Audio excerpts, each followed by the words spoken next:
Hi everybody.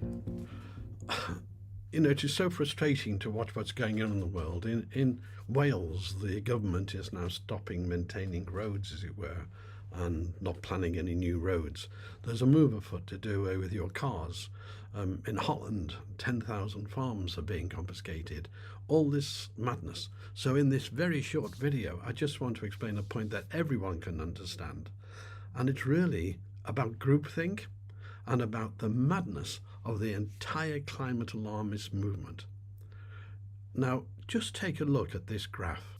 This is the CO2 graph used by the climate alarmists, and it's one I agree with. It's measured at the top of a mountain in Hawaii in the Pacific there, and that's what we internationally use as the measurement of CO2 on Earth. It does vary around the Earth, but that's, if you like, a reference point.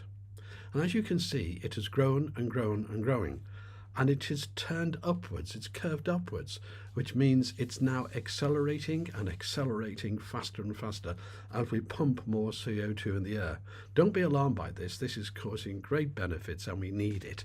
So the whole entire basis of that is wrong. But this video is about a very simple point.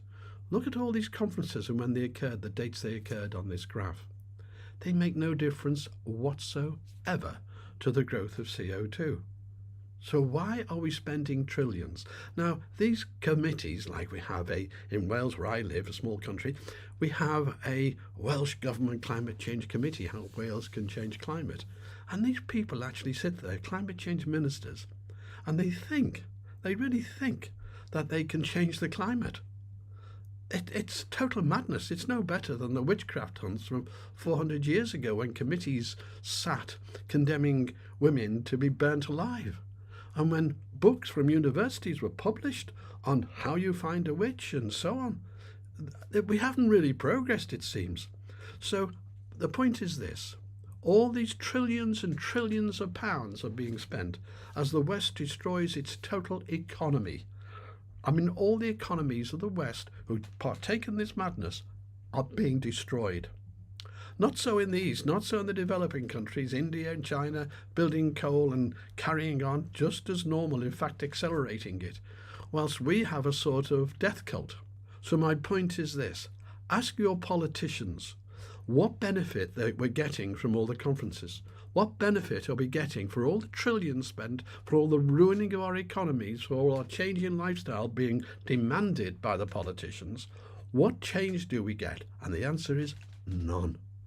None. They can't justify it. If you're spending trillions on public policy, you should be able to justify with its effect and show its effect. This graph, taken from the alarmists, simply shows there is no effect. None at all. So the point is, please demand from your politicians why they're doing all this when it has no effect whatsoever.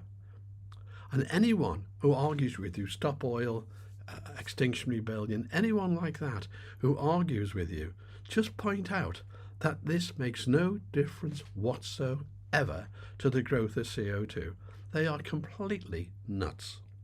It's very much like the king's clothes or the emperor's clothes. Our leaders think they are seeing a CO2 reduction, think all their COP meetings are having an effect, and they're not. There's no difference to that fairy tale about the king's clothes. He was in the nude, but everyone had to pretend he was dressed. And that's just where our politicians are. They're all pretending that the CO2 cause is dressed. It's not. It's naked and exposed.